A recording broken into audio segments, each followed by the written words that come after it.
अस्सलाम वालेकुम स्टूडेंट्स, कैसे हैं आप सब। उम्मीद करती हूँ आप सब खैरियत से होंगे। आज जो हम क्लास लेंगे फर्स्ट ईयर अकाउंटिंग के, मैं आपको कुछ बेसिक्स क्वेश्चंस की जो है रिकॉर्डिंग आपको दे चुकी हूँ। बेसिक्स क्या होते हैं, डेबिट क्रेडिट रूल्स क्या होते हैं, एक्सपेंस कहाँ कब यूज़ होता है, एसेट्स क्या होते हैं, लायबिलिटी क्या होती है, इसकी बाकायदा मैं एक पूरी वीडियो बना चुकी हूँ। आज जो हम करेंगे वो एक सवाल है, मोस्ट इम्पॉर्टेंट प्रैक्टिस क्वेश्चन है जो आपकी मैंने फर्स्ट ईयर अकाउंटिंग की पूरी बुक से लिए हैं। First year accounting topic journal मतलब जर्नलाइजिंग का चैप्टर 3 हमारा जो है वो बहुत लेंथी था और उसमें बहुत सारी प्रॉब्लम्स जो हैं वो दी हुई थी। मैंने उन सारी प्रॉब्लम्स को एक जगह करके 4 सवाल बनाए हैं। वैसे तो 2 सवाल मैंने बनाए हैं, बाकी जो 2 सवाल हैं वो मॉडल पेपर और दूसरा पास्ट पेपर का है। पहला सवाल जो मैंने बनाया है मैं उससे स्टार्ट करती हूँ, रिकॉर्डिंग बना रही हूँ। पीडीएफ जो है वो मैं अपने व्हाट्सएप वाले स्टूडेंट्स को सेंड कर दूंगी। बाकी अगर किसी और को पीडीएफ चाहिए तो वो आप मुझसे व्हाट्सएप पर कांटेक्ट कर सकते हैं, मैं आपको नंबर यहाँ डाल दूंगी। ओके, तो स्टार्ट करते हैं। सवाल नंबर 1 हमारा, क्वेश्चन नंबर 1 है हमारा, if cash brought into the business as capital. ठीक है, यहाँ कुछ कंडीशंस पे मैंने पूरा एक सवाल बनाया है। ठीक है, स्टार्टेड बिजनेस विद ₹1 लाख, एक एंट्री है। दूसरी, owner invested cash ₹50,000 as capital. ठीक है, कुछ कंडीशंस हैं यहाँ पे। मैंने टोटल कंडीशंस अगर बताऊँ 21 कंडीशंस की मैंने इंक्रीज बनाई है 2-2। ठीक है, स्टार्ट करते हैं। फर्स्ट वाली कंडीशन है हमारी, अगर कोई कैश इन्वेस्ट करता है, ठीक है, बिजनेस में, तो उसकी क्या एंट्री होगी। पहली एंट्री जो है वो मैंने लिखी थी, started business with cash. Entry क्या आएगी, started business with cash ₹1 lakh. ठीक है, तो मैं इसको एंट्रीज में कैसे बनाऊंगी। सबसे पहले मैं हेडिंग डालूंगी जर्नल की। अगर मुझे कोई नाम दिया हुआ होगा तो मैं नाम डाल दूंगी। ठीक है, जैसे कंपनी का कोई नाम है, यहाँ पर तो कोई नाम नहीं है, दूसरे वाले सवाल में मैंने नाम डाला है, तो इस कंपनी का तो कोई नाम नहीं है। अगर कंपनी का कोई नाम होता तो यहाँ पे कंपनी का नाम आता और डेट आ जाती, बट यहाँ पर डेट भी हमें नहीं दी हुई। सीरियल नंबर, पार्टिकुलर, मैंने लास्ट वीडियो में भी आपको पूरा पैटर्न बहुत अच्छे तरीके से मैंने आप लोगों को एक्सप्लेन किया था कि किस तरीके से पैटर्न बनता है, डेबिट और क्रेडिट। ओके, अच्छा, फर्स्ट वाली एंट्री क्या है, स्टार्टेड बिजनेस स्टार्ट किया है विद ₹1 लाख, तो इसकी एंट्री क्या बनती है, कैश इन्वेस्ट किया है तो कैश डेबिट कितने से 1 लाख, और उसने बिजनेस में 1 लाख इन्वेस्ट किया है तो बिजनेस का जो कैपिटल है वो क्या हो जाएगा, इंक्रीज। अगर कैपिटल इंक्रीज होता है तो वो क्या होता है, क्रेडिट। तो यहाँ पर मैं कैपिटल लिख दूंगी, कैपिटल कितने से 1 लाख, और ये क्या हो गया हमारा, क्रेडिट हो गया। ठीक है, इसके अलावा दूसरी एंट्री कुछ इस तरह भी आ सकती है, ओनर इन्वेस्टेड, ओनर जो है वो इन्वेस्ट कर रहे हैं कैश 50,000 एज कैपिटल पे। ठीक है, कैपिटल की तरह जो है वो 50,000 इन्वेस्ट कर रहे हैं, तो उसका मतलब वो भी कैपिटल है, तो इसकी भी यही एंट्री बनेगी, कैश डेबिट और कैपिटल क्रेडिट। कितने से, 50,000 से।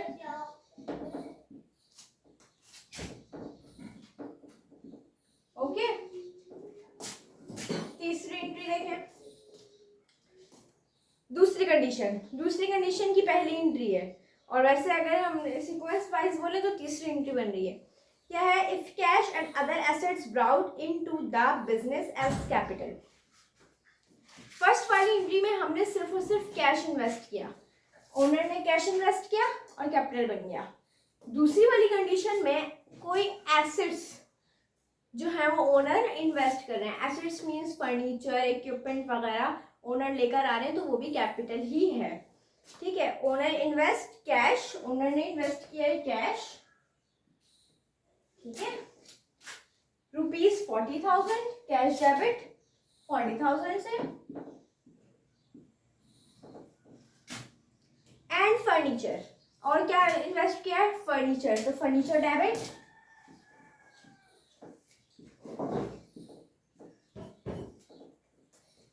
फर्नीचर डेबिट कितने से?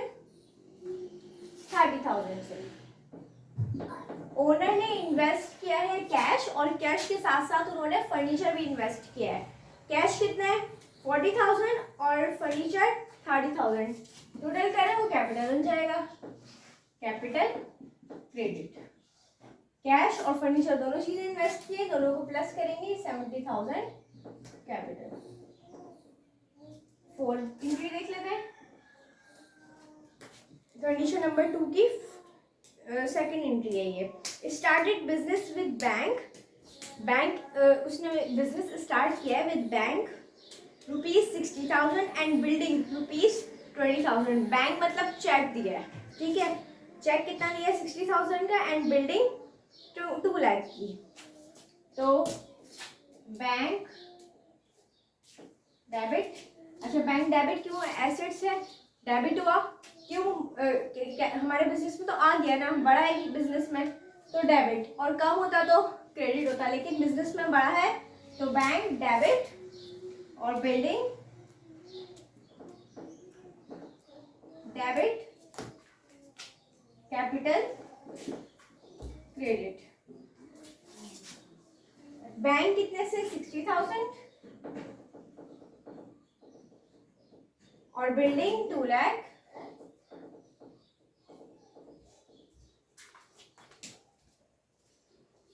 ओके, टोटल करो 2 लाख प्लस 60,000, 2 लाख 60,000, ठीक है। ये फोर्थ एंट्री, मतलब सेकंड कंडीशन की हमारी सेकंड एंट्री कंप्लीट हुई है। ये 4 एंट्रीज समझ आई होंगी, आई होप क्लियर हुई होंगी। बहुत आसान था। क्या था?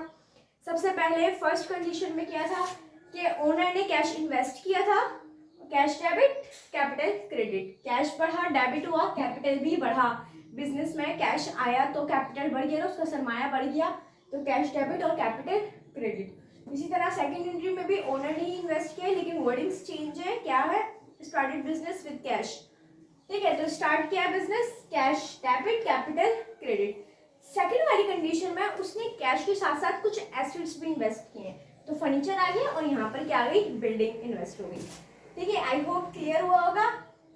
थर्ड कंडीशन पे आते हैं। तो जी 2 कंडीशन हमारी कंप्लीट हो गई हैं। उसके बाद थर्ड कंडीशन देखते हैं, if bank account is open. तीसरी कंडीशन है हमारी, if bank account is open. अगर बैंक अकाउंट हम ओपन करते हैं तो उसकी क्या एंट्री बनेगी?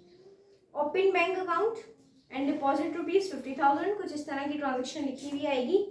तो इसकी हम क्या एंट्री बनाते हैं? दोबारा सुने, open bank account and deposit ₹50,000। Bank account open किया, उसमें 50,000 आपने डिपॉजिट कर दिए, तो इसकी एंट्री बनेगी नंबर 5 लिख देती हूँ, ठीक है।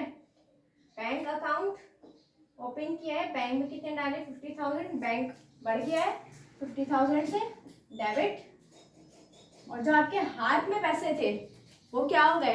आपके पास से चले गए, तो कैश क्रेडिट।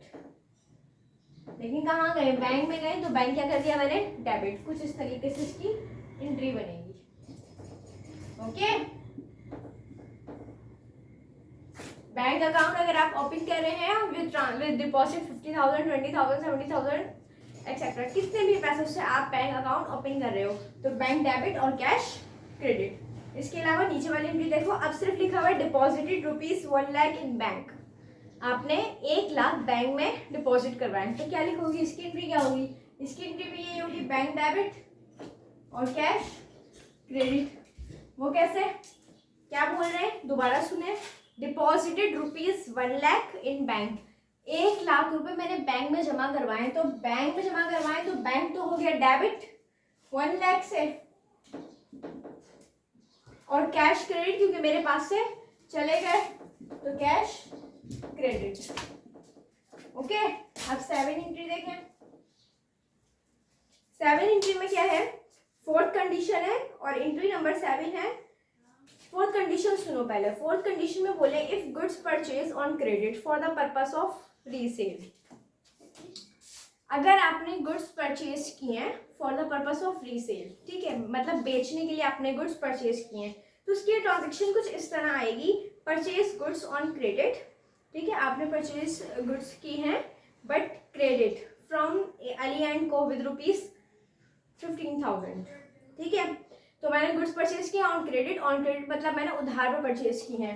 अगर करंट एसेट है, गुड्स क्या है, मेरी करंट एसेट है, अगर यहाँ पर फर्नीचर या इक्विपमेंट या बिल्डिंग या कोई फिक्स एसेट ले रही होती तो मैं यहाँ पर उसका नाम लिखती, लेकिन मैं कोई फिक्स एसेट नहीं ले रही, बल्कि मैं क्या ले रही हूँ, करंट एसेट ले रही हूँ, गुड्स बोल रही हूँ, ठीक है। तो मैं गुड्स का नाम नहीं बल्कि परचेजेस का नाम लिख दूंगी, परचेजेस डेबिट, और ऑन क्रेडिट ले रही हूँ तो यहाँ पर अकाउंट्स पेबल आएगा क्रेडिट। अकाउंट्स पेबल मेरी लायबिलिटी है, लायबिलिटी बढ़ती है तो क्रेडिट और कम होती है तो डेबिट। बढ़ गई ना मेरी लायबिलिटी क्योंकि मैंने गुड्स परचेज किया बट क्रेडिट में उधार पे लिए, तो उधार पे मैं अकाउंट्स पेबल डाल दूंगी और मुझे देने हैं पैसे, ही मेरे पर लायबिलिटी है, लायबिलिटी बढ़ गई है तो बढ़ती है तो क्रेडिट, कम होती है तो डेबिट। परचेजेस गुड विद ₹15,000, तो 15,000 से परचेजेस की हैं और अकाउंट्स पेबल कितने का बढ़ गया, 15,000 का, ओके। अब एक एंट्री, कंडीशन नंबर 4 की सेकंड एंट्री है about merchandise from Bilal traders on account. यहाँ पर भी यही बोल रहे हैं कि मैंने मर्चेंडाइज परचेज की है बट ऑन अकाउंट या ऑन क्रेडिट आए तो इसका मतलब मैंने उधार पे परचेज की है, ओके। ऑन अकाउंट या फिर ऑन क्रेडिट आए तो इसका मतलब मैंने उधार पे परचेज की है। About merchandise from Bilal traders, मैंने मर्चेंडाइज खरीदी है बिलाल ट्रेडर्स के लिए, बिलाल ट्रेडर्स से, बट ऑन अकाउंट, तो मर्चेंडाइज मेरी करंट एसेट है तो मैं नाम नहीं लिखूंगी बल्कि परचेजेस लिख दूंगी, और ऑन अकाउंट खरीदी है तो accounts payable credit, okay. Purchases debit, accounts payable credit with ₹25,000,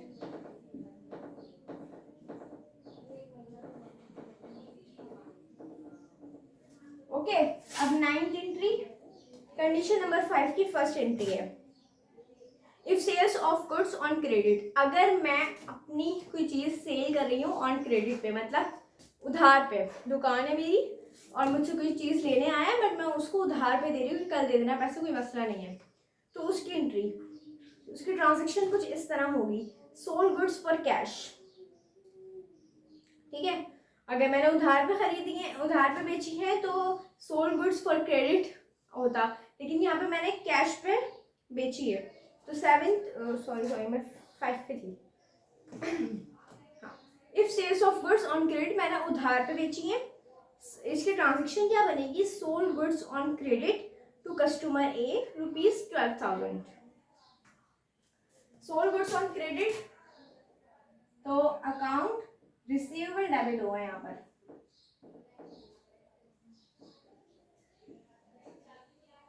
account receivable debit और सेल्स क्रेडिट।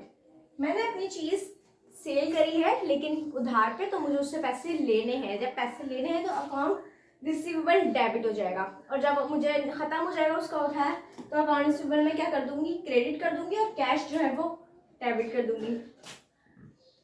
लेकिन यहाँ क्या है, अकाउंट रिसीवेबल सेल्स, कैसे, मैंने सेल्स करी है लेकिन अकाउंट रिसीवेबल पे कि मुझे उससे पैसे लेने हैं तो अकाउंट रिसीवेबल डेबिट और सेल्स क्रेडिट, ओके। तो कितने से, 12,000 से,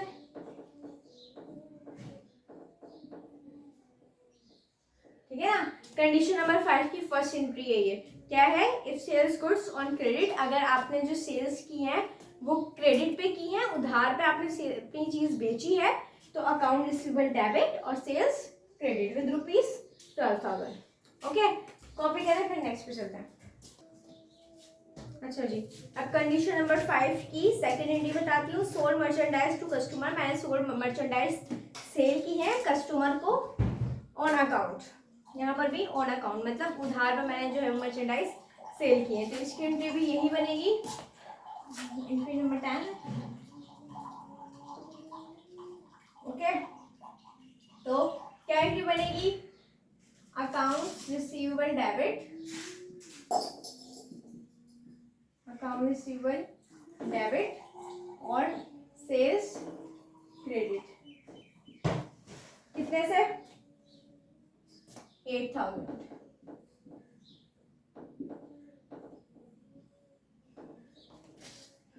entry number 11 condition number 6 start करते हैं। If goods purchase in cash. अब अगर मैंने इससे पहले वाली जो कंडीशन नंबर 2 थी उसमें मैंने गुड्स परचेज की थी बट ऑन अकाउंट, ठीक है, लेकिन यहाँ पर गुड्स मैंने परचेज की हैं ऑन कैश, ठीक है।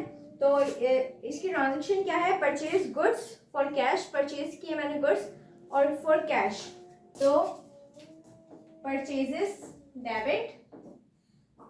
यहाँ परचेजेस क्यों लिखी हूँ, गुड्स क्यों नहीं लिखी, क्योंकि गुड्स करंट एसेट है और करंट एसेट ट्रांजेक्शन्स में नहीं लिखते, फिक्स एसेट लिखते हैं। अगर फर्नीचर होता है, इक्विपमेंट होती तो फिर मैं यहाँ लिखती, लेकिन गुड्स है तो गुड्स है या मर्चेंडाइज है या इन्वेंट्री है तो मैं क्या कैसे लिखूंगी, परचेजेस करेंगे, परचेजेस डेबिट और कैश क्रेडिट। कैश पे खरीदी है ना मैंने, तो if goods purchases goods for cash, purchase debit, cash credit. Purchase किया मैंने तो परचेजेस तो आ गई, डेबिट हो गई और कैश चला गया, कैश क्रेडिट। कितने से 20,000।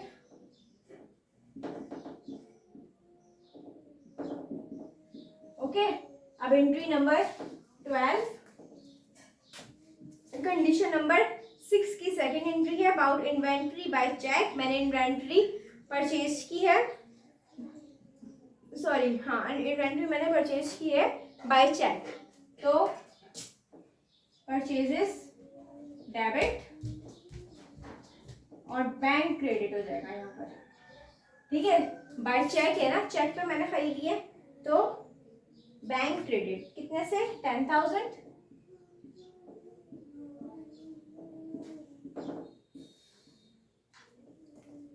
अब एंट्री नंबर 13, एंट्री नंबर 13 और कंडीशन नंबर 7 है इफ कैश सेल्स। मैंने सेल्स जो की है वो कैश पे करी है। अगर हम कंडीशन नंबर 5 देखें तो उसमें मैंने जो सेल्स की थी वो क्रेडिट पे की थी, मतलब मुझे उधार वापस लेना था, मेरी दुकान खुली हुई है, लोग मुझसे आए और उधार पे चीज़ लेके चले गए, तो वो ऑन क्रेडिट थी। लेकिन यहाँ पर कंडीशन नंबर 7 में मैंने जो सेल्स की है वो कैश पे, लो और पैसे दो, ठीक है।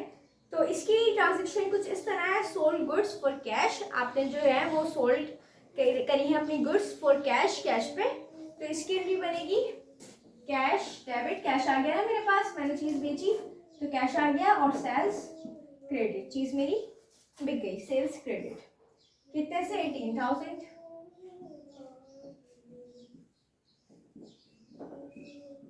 Okay, entry number 14 condition number 7 की सेकंड एंट्री है रिसीव कैश सेल्स ₹10,000। मैंने जो सेल्स की थी उसका मुझे कैश रिसीव हुआ है 9,000 से, ठीक है। तो कैश डेबिट और सेल्स क्रेडिट, ठीक है। मतलब इसका मतलब भी यही है, देखो मैंने कंडीशंस अलग अलग करके और ट्रांजेक्शंस दो इसलिए दिए क्योंकि वर्डिंग्स अलग हैं, वर्डिंग्स अलग आती हैं पेपर में, तो वो आपको समझना है, ठीक है, इसीलिए मैंने वर्डिंग्स अलग करके दिए। देखो दोबारा, कंडीशन नंबर 7 दो जगह दी है, लेकिन दोनों की बात का मतलब एक ही है कि सोल्ड गुड्स फॉर कैश, मैंने जो है वो गुड्स बेच दी फॉर कैश पर 18,000 से, कैश डेबिट सेल्स क्रेडिट। अब क्या बोल रहे हैं सेकंड वाली एंट्री में रिसीव कैश सेल्स, इसका मतलब यही है कि मैंने चीज़ बेच दी है और कैश मुझे मिल गया, तो कैश डेबिट और सेल्स क्रेडिट। अब कंडीशन नंबर 8 पर आते हैं if cash sales return by the customer. अब जो मैंने सेल्स की थी कैश पर वो कस्टमर मुझे वापस कर रहा है, तो इसकी एंट्री क्या बनेगी, ट्रांजेक्शन पढ़ते हैं। Customer return goods sold for cash, customer ने मुझे जो है वो गुड्स जो है वो रिटर्न कर दी हैं कैश पे, तो मैं इसकी एंट्री बनाऊंगी सेल्स रिटर्न डेबिट और कैश क्रेडिट। वैसे मैंने उसको वापस दे दिए ना, पहले जब मैंने बेची थी तो कैश आया था मेरे पास, मेरे डेबिट हो गया था और चीज़ मेरी चली गई थी सेल्स, तो वो क्रेडिट हो गया था, ठीक है। अब यहाँ पर चीज़ वापस आ गई, तो सेल्स जो की थी वो सेल्स रिटर्न में डेबिट हो जाएगा, ठीक है। और कैश अब मुझे वापस करना पड़ेगा, तो कैश क्या हो गया मेरा क्रेडिट, कितने से ₹2000। ओके, कॉपी करें, नेक्स्ट पे चलते हैं। फिर कंडीशन नंबर 8 की second entry.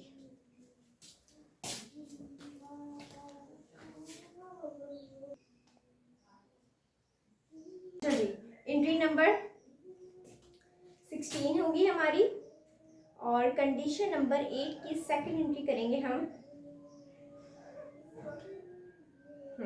Cash sales return by customer. अब वही बात कि मैंने जो सेल्स की थी कैश पे, वो मुझे कस्टमर वापस रिटर्न कर रहा है। तो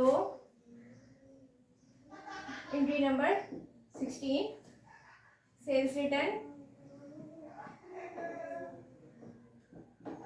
सेल्स रिटर्न डेबिट और कैश क्रेडिट, कैश वापस दे दूंगी, तो क्या आएगा इधर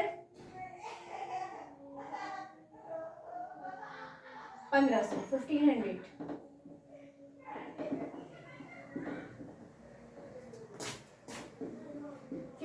की सेल्स रिटर्न हुई है और कैश क्या हो गया क्रेडिट हो गया।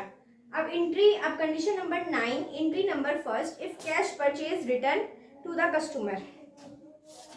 कैश पे जो मैंने परचेज किया था वो मैं अब सप्लायर को रिटर्न कर रही हूँ, ठीक है। पहले मुझे रिटर्न हो गया था सामान, अब मैं सप्लायर को जो है वो रिटर्न कर रही हूँ। कोई मसला आ गया सामान में या कुछ खराबी है जिसकी वजह से मैं सप्लायर को वापस कर रही हूँ, जिसने मुझे दिया था, जिससे मैंने खरीदा था उसको मैं वापस कर रही हूँ। अच्छा जी, अब हम कंडीशन नंबर 8 की सेकेंड एंट्री देख लेते हैं। कंडीशन नंबर 8 की सेकेंड एंट्री क्या लिखी हुई है, cash sales return by customer. Customer ने को जो मैंने सेल्स की थी कैश पर वो रिटर्न हो गई है। तो इसकी एंट्री क्या बनेगी, पैटर्न बना लेती हूँ मैं जल्दी से।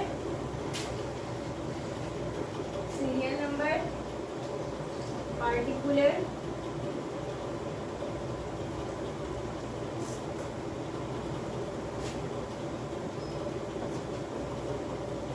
डेबिट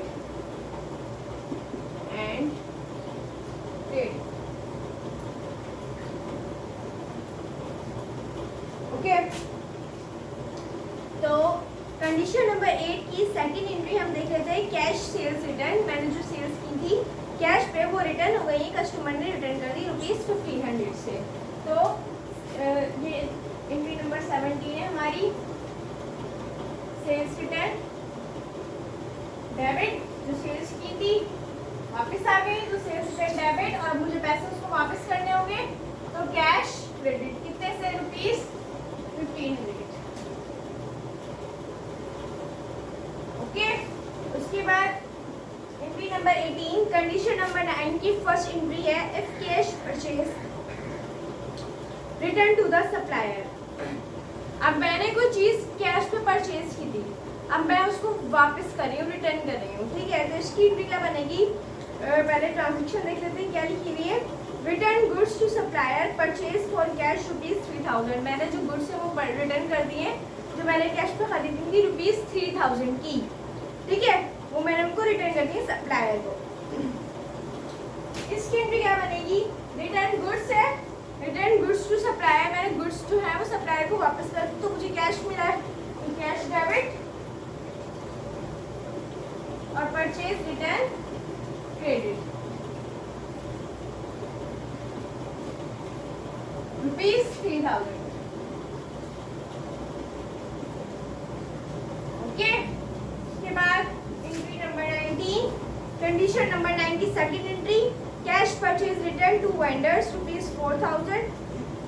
मैंने जो वही बात है, वेंडर्स लिखा हुआ है यहाँ पर, न्यू वर्ड है लेकिन एंट्री ट्रांजेक्शन वही है, बस वर्डिंग चेंज है। मैंने क्या किया है, परचेज रिटर्न कर दिया है वेंडर्स को, मतलब सप्लायर को,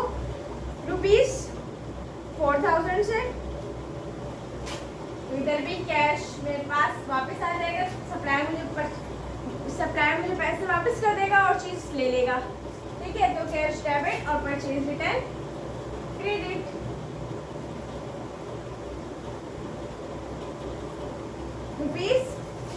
₹4000। ओके, फिर नंबर 20, कंडीशन नंबर 10 की फर्स्ट एंट्री है for collection of cash check for customer and discount allowed if any. यहाँ कंडीशन क्या है? यहाँ कंडीशन ये है कि अगर आपने जो है वो मीन्स के सुने कहानी सुने आपने कस्टमर को उधार पे कोई चीज़ बेची थी, ठीक है, और उसने बोला कि भाई मैं आपको कल पेमेंट कर दूंगा। कल जो उसने पेमेंट करी मैंने उसको बोला कि भाई तुम्हें इतने का डिस्काउंट मिल रहा है, तुम इतनी पेमेंट कर दो। मीन्स के मैंने उसको उधार पे उसको डिस्काउंट भी दिया है कुछ।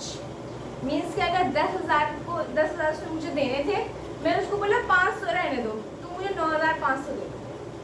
तो उसको मैंने क्या दिया है? डिस्काउंट दिया है, कस्टमर को डिस्काउंट दिया है। तो उसकी एंट्री क्या बनेगी? यहाँ लिखा हुआ है रिसीव 9,500, मुझे जो है वो 9,500 मिले हैं, ठीक है, रिसीव हुआ है फ्रॉम कस्टमर से इन फुल सेटलमेंट ऑफ ₹10,000 से मुझे रिसीव हुए 9,500। और फुल सेटलमेंट का अगर कहीं वर्ड आ जाए तो इसका मतलब ये है कि आपने कोई फुल सेटलमेंट की है, उसको कोई डिस्काउंट दिया है या आपको डिस्काउंट मिला है, ठीक है। फुल सेटलमेंट का मतलब होता है आपको डिस्काउंट मिला है या आपने डिस्काउंट दिया है, ठीक है। तो यहाँ पर रिसीव हुई 9,500 हुए किससे? कस्टमर से। और फुल सेटलमेंट कितने की हुई? 10,000 की। तो अकाउंट रिसीवेबल जब मुझे लेने थे तो मैंने अकाउंट रिसीवेबल डेबिट किया था, तो मुझे लेने अब तो खत्म हो जाएगा। तो अकाउंट रिसीवेबल क्रेडिट कर दूंगी मैं कितने से? पूरे 10,000 से। पूरे 10,000 से मैंने अकाउंट रिसीवेबल क्रेडिट कर दिया, ठीक है। मुझे रिसीव हुआ है, कैश रिसीव हुआ है कितना? 9,500, ठीक है। तो परचेज डिस्काउंट क्या हो जाएगा? सॉरी, यहाँ सेल्स डिस्काउंट आएगा। सेल्स डिस्काउंट कितने का? 500 का। मैंने उसको 500 का डिस्काउंट दिया है, ठीक है। तो वो क्या हो जाएगा? डेबिट। क्योंकि जो मेरे व्हाट्सएप पे स्टूडेंट्स हैं उनको PDF मिल जाएगी, ठीक है, तो उसमें से भी आप देख लीजिएगा। और जो यूट्यूब वाले स्टूडेंट्स हैं वो लेक्चर से काम चलाएं, ओके। तो इसी को आप लोग कॉपी करें, ओके। बात ये है कि कैश मेरे पास आई है 9,500, डेबिट हो गया, ठीक है। सेल्स डिस्काउंट मिला है तो 500 डेबिट, ठीक है। और अकाउंट रिसीवेबल कितने की मेरे पास पैसे आने थे, तो मैंने अकाउंट रिसीवेबल डेबिट किया था कितने पैसे आएंगे। तो खत्म हो गया भाई, आ रहा है कितने आ गए? 10,000, खत्म, ओके। अब कंडीशन नंबर 10 की सेकंड एंट्री देखते हैं। कलेक्टेड ₹14,000 मैंने कलेक्ट किया है या रिसीव किया है, बात एक ही है।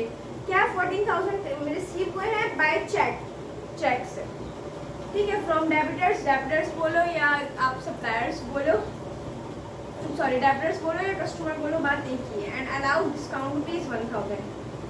यहाँ साफ बात बोल दी कि डिस्काउंट मुझे मिला 1,000 का, ठीक है। और जो मुझे पैसे मिले वो 14,000 मुझे मिल गया किसकी तरफ से? कस्टमर की तरफ से 14,000 मुझे मिल गया और मैंने उसको 1,000 का डिस्काउंट दिया है। तो टोटल कितने की उसके ऊपर लाइबिलिटी होगी? 15,000 की। एंट्री नंबर 21, कैश मुझे कितना रिसीव हुआ? 14,000। डिस्काउंट मैंने उसको कितना दिया? सेल्स डिस्काउंट दिया ना मैंने उसको, कितना दिया? लिखा हुआ है वहाँ पर, सवाल में लिखा हुआ है 1,000, ठीक है। 1,000 का मैंने उसको क्या दिया? डिस्काउंट दिया। तो अकाउंट उसके ऊपर जो लायबिलिटी की कितने की खत्म हो गई? 15,000 की, क्योंकि मैंने उसको डिस्काउंट दे दिया। डिस्काउंट भी दिया, उसने पे भी कर दिए और लायबिलिटी भी खत्म हो गई। कितने से? 15,000 से। आई होप क्लियर हुआ होगा। अब नेक्स्ट पे चलते हैं। अच्छा जी, मैंने रिमूव कर दिया है। अब देख लेते हैं कंडीशन नंबर 11 की फर्स्ट एंट्री है। पहले कंडीशन नंबर 11 पढ़ते हैं। कंडीशन नंबर 11 में क्या लिखा हुआ है? For payment of cash cheque to supplier and discount receive. Condition number 10 में हमें बोला था कि हमने डिस्काउंट दिया है, अलाउड किया है, ठीक है, कस्टमर को। यहाँ पे हमें बोल रहे हैं डिस्काउंट रिसीव हुआ है, तो किससे हुआ होगा? सप्लायर से। मैंने अगर कोई चीज़ खरीदी है तो मुझे किसने दी है? सप्लायर ने दी, तो वहाँ से मुझे अब डिस्काउंट रिसीव हुआ है, ठीक है। इसकी एंट्री क्या बनेगी? पहले ट्रांजेक्शन पढ़ते हैं। पेड ₹9,500, मैंने जो है उसको 9,500 रुपये दिए हैं किसको, सप्लायर को, in full settlement. Full settlement का वर्ड अगर आ जाए तो इसका मतलब यहाँ पर डिस्काउंट की बात है। देखो पेपर में कंडीशन लिखी हुई नहीं आएगी, कंडीशन तो मैंने लिखी आपको आसानी दी है, कंडीशन लिखी हुई नहीं आएगी, बल्कि कुछ ऐसे वर्ड्स होंगे जिसमें आपको पता करना होगा कि यहाँ पर मुझे करना क्या है। In full settlement, full settlement का मतलब है कि आपको यहाँ पर डिस्काउंट मिला है, ठीक है। तो पढ़ लेते हैं। पेड ₹9,500, मैंने जो है 9,500 पे करे हैं टू सप्लायर, सप्लायर को in full settlement of ₹10,000, full settlement से ₹10,000। इसका मतलब लायबिलिटी जो थी मेरे ऊपर 10,000 की थी और मैंने पे कितने करे 9,500, जिसका मतलब मुझे डिस्काउंट कितना मिला होगा 500 का। बना लेते हैं। मैंने पे कर दिए अकाउंट्स पेबल, तो मेरे पास से लायबिलिटी तो खत्म हो गई। अकाउंट्स पेबल मैंने कर दिया डेबिट, कितने से अकाउंट्स पेबल खत्म हुआ 10,000 से। 10,000 रुपए की मेरे ऊपर लायबिलिटी थी, खत्म हो गई। मैंने पे करे 9,500 कैश क्रेडिट 9,500 से, तो मुझे जो डिस्काउंट मिला है, परचेज डिस्काउंट मिला है ना, वो हो जाएगा क्रेडिट। परचेज डिस्काउंट मिला है मुझे कितने का 500 का, तो वो भी क्या हो जाएगा मेरे पास क्रेडिट। ओके, अब sir entry number 22। Condition number 11 की सेकंड एंट्री, पेड ₹19,000, मैंने 19,000 पे किए हैं बाय चेक टू क्रेडिटर्स। अच्छा, ऊपर था फ्रॉम डेबिटर्स, डेबिटर्स मतलब कस्टमर, फ्रॉम क्रेडिटर्स, क्रेडिटर्स मतलब सप्लायर्स। पेड ₹19,000, मैंने 19,000 पे कर दिए by cheque to creditors, creditors को, एंड रिसीव डिस्काउंट, और मुझे रिसीव डिस्काउंट मिला है। डिस्काउंट कितना मिला है 1,000 रुपीज, 1000। बना लेते हैं, बहुत आसान है। अकाउंट्स में जल्दी से, लाइब्रेरी तो उतरी गई मेरी। अकाउंट्स पेबल कितने का 19,000 प्लस 1,000 20,000, 20,000 की लाइब्रेरी उतरी। कैश मैंने पे करा 19,000 और परचेज डिस्काउंट मुझे कितना मिला, अभी उस सवाल में ट्रांजेक्शन में ही लिखा हुआ है कि आपको परचेज डिस्काउंट मिला है 1,000 का। और मैंने आप लोगों को बताया होगा, या अगर नहीं भी बताया तो सुन ले, एंट्री हमारी इक्वल होनी चाहिए। जो अमाउंट डेबिट साइड पर आ रही है वही अमाउंट हमारी क्रेडिट साइड पे भी आनी चाहिए। ओके, तो 19,000 प्लस 1,000 कितना होगा 20,000 इक्वल है। ऊपर भी ऐसे ही है, डेबिट साइड पर 10,000 है और क्रेडिट साइड पर 9,500 प्लस 500 कितना होगा टोटल 10,000। ठीक है, तो डेबिट साइड और क्रेडिट साइड हमारी क्या आनी चाहिए, इक्वल आनी चाहिए। Entry number 23। कंडीशन नंबर 12 की फर्स्ट एंट्री है, for goods return by the customer, customer ने गुड्स रिटर्न कर दिए। एंट्री क्या बनेगी, रिटर्न जो कस्टमर ने जो है वो मेरी जो चीज़ थी वो मुझे वापस कर दी, तो मैंने तो सेल किया था ना, कैश सेल्स डेबिट और कैश क्रेडिट।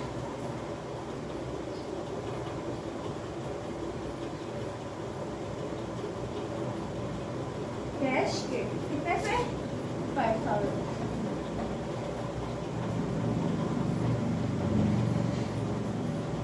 यहाँ पे क्या लिखेंगे, नॉट सेल्स, सिर्फ सेल्स भी लिखेंगे, सिर्फ सेल रिटर्न भी लिखेंगे। सेल्स रिटर्न की ना मैं, तो सेल्स रिटर्न डेबिट और कैश क्रेडिट कितने से 5,000।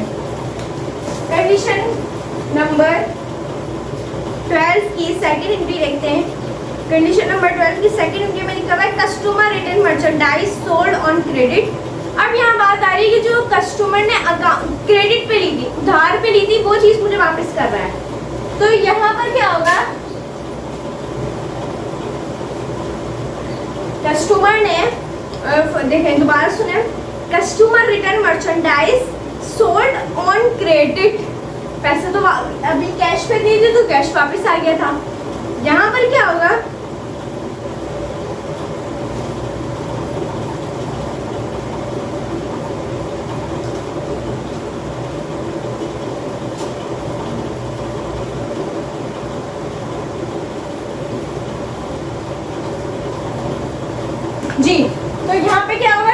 सेल्स मैंने की थी तो सेल्स रिटर्न डेबिट, और कैश क्रेडिट क्यों, कैश मैंने उसको वापस कर दिया।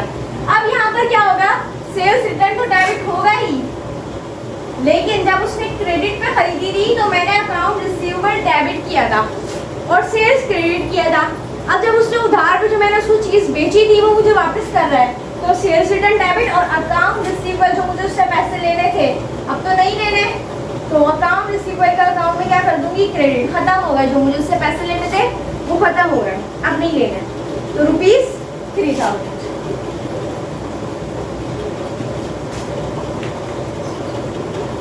ओके, कॉपी करें, फिर कंडीशन नंबर 13 पर आते हैं। नंबर 13 में क्या बोल रहे हैं, for goods return to the supplier. मैंने अब इससे पहले वाली कंडीशन में क्या था कि कस्टमर ने मुझे जो है वो गुड्स रिटर्न कर दी, अब मैं सप्लायर को गुड्स रिटर्न कर रही हूँ, ठीक है। पहले क्या था कि कस्टमर ने मुझे रिटर्न करी और अब मैं कस्टमर को अब मैं सप्लायर को रिटर्न कर रही हूँ। सप्लायर को कैसे रिटर्न करूँगी, ट्रांजेक्शन देखो, रिटर्न गुड्स टू सप्लायर ₹4000, मैंने गुड्स जो है वो सप्लायर को रिटर्न कर दी, तो मेरे पास क्या आ जाएगा, कैश आ गया, और जो मैंने उनको रिटर्न किया तो वो परचेज रिटर्न क्रेडिट हो जाएगा।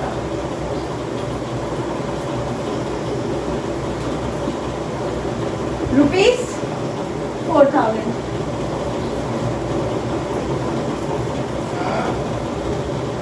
Condition number 13, entry number 2, merchandise return to creditors. मैंने जो है वो मर्चेंडाइज रिटर्न कर दी, किसको, क्रेडिटर्स बोलो या सप्लायर बोलो, बात एक ही है। तो सप्लायर को मैंने मर्चेंडाइज रिटर्न कर दी ₹6000 से, तो कैश आ गया मेरे पास कितने, ₹6000, और परचेज रिटर्न क्रेडिट कितने से, ₹6000। Okay, entry number 27, condition number 14 की फर्स्ट एंट्री, पहले कंडीशन देख लेते हैं। परचेज ऑफ मशीनरी और any other assets for cash not for resale. It's my favourite entry. क्या बोल रहे हैं कि आपने परचेज किए फर्नीचर, मतलब आपने फिक्स एसेट परचेज किया है, नॉट फॉर रीसेल, सेल करने के लिए नहीं बल्कि अपनी कारोबार के लिए, अपनी दुकान के लिए आपने कुछ परचेज किया है। परचेज ऑफ मशीनरी, परचेज आपने मशीनरी की, या फिर any other asset for cash, cash पे परचेज किया है, नॉट फॉर रीसेल, बेचने के लिए नहीं। तो फर्स्ट एंट्री देखते हैं इसकी, purchase machinery for cash. Purchase machinery की फिक्स एसेट है तो मशीनरी डेबिट और कैश क्रेडिट, ₹50,000।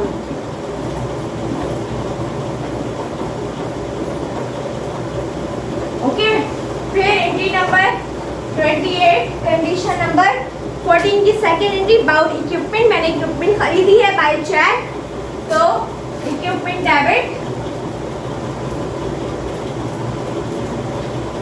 और बैंक क्रेडिट, चेक तो खरीदी है ना, तो बैंक क्रेडिट ₹30,000।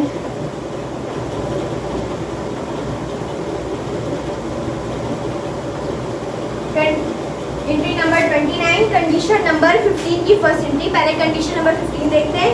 कंडीशन नंबर 15 में बोल रहे हैं for withdrawal of cash from bank for personal use.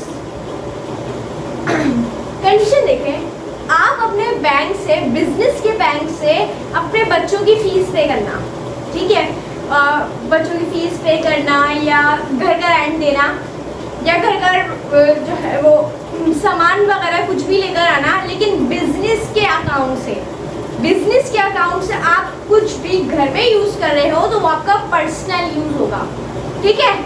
क्या होगा, पर्सनल यूज़ होगा। जब पर्सनल यूज़ की बात आती है तो हम ड्राइंग डेबिट करते हैं। क्या डेबिट करते हैं, ड्राइंग डेबिट करते हैं। ड्राइंग डेबिट कर दूंगी, और बैंक से पैसा इसने विड्रॉ किया है ना, तो मैं क्या कर दूंगी, बैंक क्रेडिट, ठीक है। एंट्री देखो क्या बोल रहे हैं, विड्रॉ ₹10,000 उसने विड्रॉ किए हैं फ्रॉम बैंक से फॉर पर्सनल यूज के लिए। जब पर्सनल यूज की बात आई तो मैंने क्या कर दिया, एक नया अकाउंट आ रहा है यहाँ पर ड्राइंग का। जब पर्सनल यूज की बात आती है तो यहाँ पर हम क्या करते हैं, ड्राइंग को डेबिट करते हैं, ओके। और bank credit rupees 10,000, okay. Again बता दूं, जब पर्सनल यूज की बात आती है तो एक नया अकाउंट आता है ड्राइंग का, और ड्राइंग क्या हो जाता है, डेबिट हो जाता है। एंट्री नंबर 30, कंडीशन नंबर 15 की सेकंड एंट्री, ओनर टुक रुपीज 5,000, वर्डिंग चेंज है बट बात वही है। ओनर टुक, ओनर ने लिए कितने, 5,000 फ्रॉम बैंक, बैंक से for private use, private use हो या पर्सनल यूज, बात एक ही है। तो क्या बोल रहे हैं, owner took rupees 5,000 from bank, bank से उसने 5,000 रुपये विड्रॉ कर लिए, तो बैंक तो गया भाई क्रेडिट, बैंक से पैसे गए 5,000 क्रेडिट हो गया, ठीक है। पर्सनल यूज तो फिर ड्राइंग डेबिट, पर्सनल यूज के लिए उसने निकाले तो ड्राइंग डेबिट कितने से, रुपीज 5,000, ओके। अब कंडीशन नंबर 16 पे आते हैं, पहले आप लोग कॉपी कर लो। कंडीशन नंबर 16 में बोले for withdrawal of cash from bank for office use. इससे पहले वाली एंट्री में हमने बताया कि पर्सनल यूज, जब पर्सनल यूज की बात आई तो हमने ड्राइंग डेबिट किया। अब यहाँ बोल रहे ऑफिस यूज, ऑफिस यूज के लिए आपने क्या किया है, विड्रॉ किया है, तो क्या करोगे, withdraw rupees 8,000 from bank for office use, तो इसकी एंट्री क्या बनेगी, कैश आ गया हमारे पास और बैंक क्या हो गया, क्रेडिट हो गया। दोबारा देखो कंडीशन, एंट्री नंबर हमारे पास है 31, ठीक है 31, और कैश डेबिट और बैंक क्रेडिट रुपीज 8,000, ओके। क्या बोल रहे हैं, दोबारा पढ़ो, प्राइवेट यूज की बात नहीं हो रही, अब बोलिए ऑफिस यूज के लिए आपने विड्रॉ किया है, तो विड्रॉ कितना किया है, 8,000 from bank for office use. Office use में, ऑफिस यूज के लिए आप पैसा ले आए और बैंक से क्या कर दिया आपने, विड्रॉ करा, तो बैंक क्या हो गया, मेरे पास क्रेडिट हो गया, और ऑफिस यूज के लिए आप पैसा ले आए तो पैसा भी तो हाथ में ना, कहीं लगाया तो नहीं, तो कैश क्या हो गया, डेबिट हो गया, कैश हाथ में आ गया, कैश आ गया, और बैंक क्या हो गया, क्रेडिट हो गया। बैंक से कितने रुपए चले गए, 8,000 चले गए। अब एंट्री कंडीशन नंबर 16 की सेकंड एंट्री देखो, कैश विड्रॉ फ्रॉम बैंक, यहाँ पर भी कैश मैंने विड्रॉ किया बैंक से रुपीज 12,000, तो क्या करूंगी, कैश डेबिट और bank credit rupees 12,000,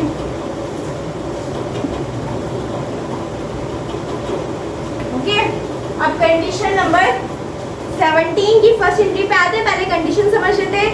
if goods withdrawn by the proprietor for his personal use, यहाँ पर भी यही बात है कि पहले जो है वो पर्सनल यूज के लिए कैश निकाला गया था, अब यहाँ पर चीजें निकाली जा रही हैं। परचून की दुकान है, ठीक है, और वहां से घर वालों को दाल वगैरह चाहिए तो दाल निकाल के घर में दे दी, तो पर्सनल यूज के लिए आपने अपने बिजनेस से कोई चीज निकाल के दे दी। फॉर एग्जाम्पल आपकी मोबाइल शॉप है, ठीक है, और आपकी कजन या बहन को फोन चाहिए, तो आपने वहां से अपनी दुकान से मोबाइल लेकर उनको दे दिया, ठीक है, सिर्फ उठा कर दिया, उधर पेमेंट नहीं किया आपने, जस्ट उठा के उनको दे दिया, ठीक है। तो वो क्या है कि आपने अपने बिजनेस से कोई चीज अपने पर्सनल यूज पे दे दी है। तो यहाँ पर यही कंडीशन है कि गुड्स मतलब कोई चीज, ठीक है।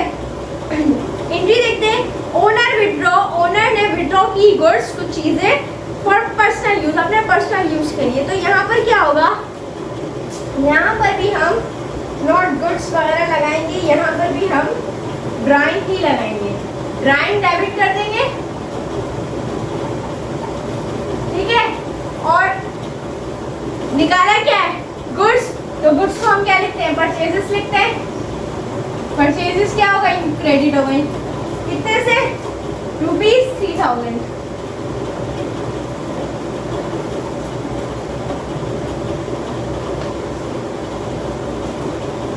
ओके। अब इसकी सेकंड एंट्री देखो, कंडीशन नंबर 17 की second entry, goods taken by, वही गुड्स टेकन लिए हैं प्रोप्राइटर ने, मतलब जो उसका अपना कारोबार है, बिजनेसमैन ने, ठीक है, उसने क्या लिए हैं, गुड्स उठा ली है प्राइवेट यूज के लिए, कितनी, 2,500 रुपये, 2,500 रुपये की। तो यहाँ पर भी ड्राइंग डेबिट, क्योंकि पर्सनल यूज के लिए निकाला है, तो डेबिट और परचेजेस क्या कर दूंगी क्रेडिट। कितने से ₹2,500। ओके, कंडीशन नंबर 18 देख लेते हैं। कंडीशन नंबर 18 में बोले इफ कैश और goods given as charity, charity बोलते हैं सदका वगैरह या अगर हम कोई खैरात वगैरह दें तो उसको बोलते हैं, ठीक है।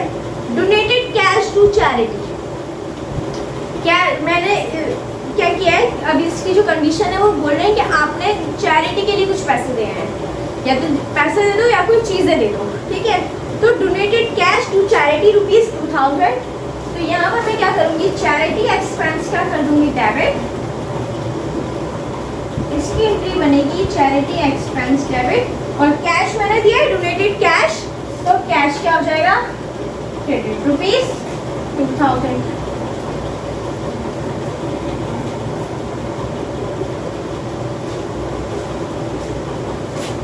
ओके, अब 36 एंट्री क्या बोल रहे हैं, गुड्स गिवन एज चैरिटी। अब यहाँ पे गुड्स चैरिटी के लिए दिए हैं, तो चैरिटी एक्सपेंस डेबिट और आपने गुड्स दिए ना, तो purchases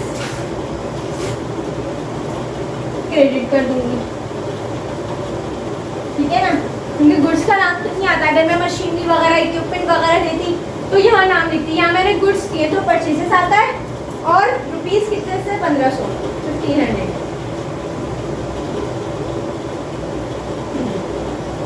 okay, I hope clear हुआ होगा। 3 कंडीशंस बस हमारे पास रह गई हैं, इसको कॉपी करें। अब कंडीशन नंबर 19 देखते हैं। कंडीशन नंबर 19 में क्या बोल रहे हैं, for distribution of goods as free sample, free sample के लिए आपने जो है वो गुड्स दी हैं। Distributed goods as free sample ₹1,000, तो फ्री सैंपल जो है वो मेरे पास क्या हो जाएगा डेबिट, ट्रांजैक्शन में नंबर 37 होगी, ठीक है। तो फ्री सैंपल डेबिट और गुड्स भी हैं तो परचेजेस क्रेडिट। ओके, ₹1,000।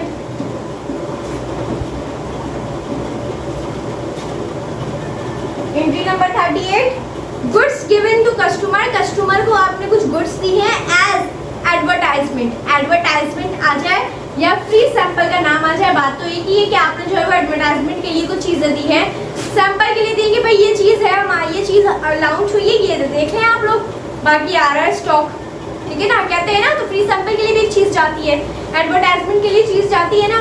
तो यहाँ पर सेकंड एंट्री में बोले कि एज एडवर्टाइजमेंट आपने दे दी है, तो उसकी एंट्री ये बनेगी free sample debit,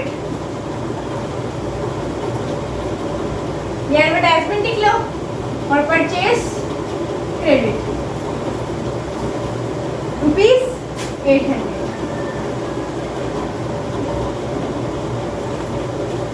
entry number 39, condition number 20, for abnormal loss, ठीक है। एबनॉर्मल लॉस क्या होता है, मीन्स के आपके बिजनेस में फायर मतलब फायर वगैरह हो गई या आग वगैरह लग गई है, ठीक है, तो कोई भी मसला हो गया है, वहाँ पर जो बोलते हैं एबनॉर्मल लॉस, चोरी हो गई है, डकैती पड़ गई है, ठीक है, तो उसको क्या बोलते हैं एबनॉर्मल लॉस बोलते हैं।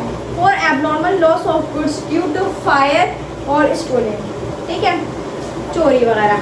तो goods worth ₹10,000 destroyed by fire, insurance claim ₹4,000। Entry समझने वाली है, क्या बोल रहे हैं कि आपकी जो गुड्स थी ₹10,000 की थी, ठीक है, और डिस्ट्रॉयड बाय फायर जो हुई है, डिस्ट्रॉयड बाय फायर, इंश्योरेंस जब हुआ तो उसकी 4,000 हमें इंश्योरेंस क्लेम मिला है, ठीक है। तो इसकी एंट्री बना लेते हैं, बहुत इजी है, this is not a big deal. Loss by fire, loss by fire debit हो जाएगा कितने से, लॉस कितने का हुआ, 10,000 की चीज थी, 4,000 का आपको क्लेम मिल गया कि 4,000 की चीज का हम आपको भर देंगे, तो कितने का लॉस हुआ फिर 6,000 का। हाँ, 10,000 की चीज थी, 4,000 का इंश्योरेंस हुआ 6000 का, ठीक है। और इंश्योरेंस क्लेम कितने का हुआ 4000 का। इंश्योरेंस क्लेम 4000 डेबिट, ठीक है। और जो आपकी चीज थी परचेजेस गुड्स थी ना वो तो चली गई, कितने की गई 10,000 की चली, तो 10,000 की गई, लेकिन क्लेम कितने का मिल गया 4000 का, और लॉस कितने का हुआ 6000 का। तो लॉस डेबिट, इंश्योरेंस क्लेम मिल गया 4000 का डेबिट, और परचेजेस चली गई हमारी चीजें कितनी 10,000 की। ओके, एंट्री नंबर 40 देख लो। एंट्री नंबर 40 में भी यही कुछ इस तरह की ही है। कंडीशन नंबर 20 की सेकंड एंट्री है, गुड्स स्टोलन वर्थ ₹5000। गुड्स जो थी वो 5000 की थी, इंश्योरेंस क्लेम जो मिला वो 3000 का था, ठीक है। तो चोरी कितने का हुआ 2000 का, चेक करना है। गुड्स जो थी वो 5000 की थी, तो यहाँ पर हम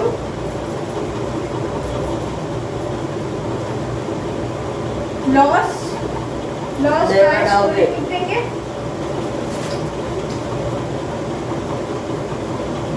लॉस बाय थीफ, चोरी हुई है ना, तो लॉस बाय थीफ कितने की 2000 की। तो मैंने आपको बताया कितने का हमें जो लॉस हुआ 2000 का, ठीक है। और इंश्योरेंस क्लेम कितने का मिला 3000 का। तो इसका मतलब चीज कितने की थी 5000 की, गई कितने की 5000 की गई।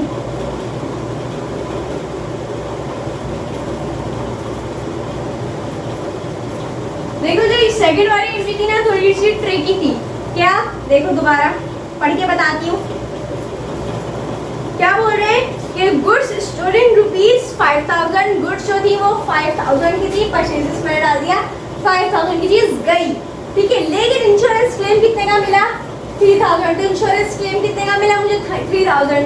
तो लॉस कितना हुआ होगा फिर 5000 की चीज चली गई, 3000 का इंश्योरेंस मिल गया, तो फिर इसका मतलब 2000 का मेरा लॉस हुआ है। लॉस बाय 2000 और इंश्योरेंस कितने का मिला मुझे 3000। टोटल कितने हो गए, परचेजेस मेरी कितनी गई है 5000।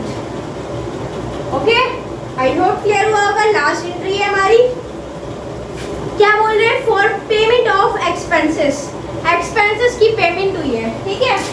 तो एंट्री नंबर 41 बना लेते हैं। एक एंट्री बना के मैं आपको दिखाती हूँ, सेकंड एंट्री आप खुद बना लीजिएगा और बता भी देती हूँ क्या है। पेड रेंट ₹5000, रेंट पे किया ₹5000 का, तो rent expense debit cash credit, आसान है। रेंट एक्सपेंस डेबिट और कैश क्रेडिट कितने से ₹5000।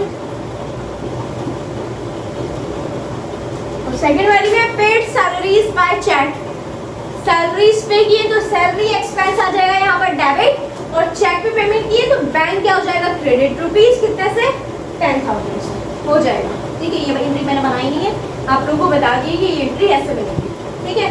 बाकी आई होप आप लोगों को 42 एंट्रीज मैंने आप लोगों को इस वीडियो में करवाई है। ऑल कंडीशंस टोटल 21 कंडीशंस की 41 एंट्रीज हमारी यहाँ पे बनी है, और आई होप आप लोगों को क्लियर हुई होगी एक एक एंट्री। अगर कोई भी कंफ्यूजन है तो आप लोग कमेंट करें, मैं इंशाल्लाह उस कंफ्यूजन पे एक बेहतरीन सी वीडियो बनाऊंगी। ओके, आई होप क्लियर हुआ होगा। मिलते हैं नेक्स्ट वीडियो में। अल्लाह हाफिज।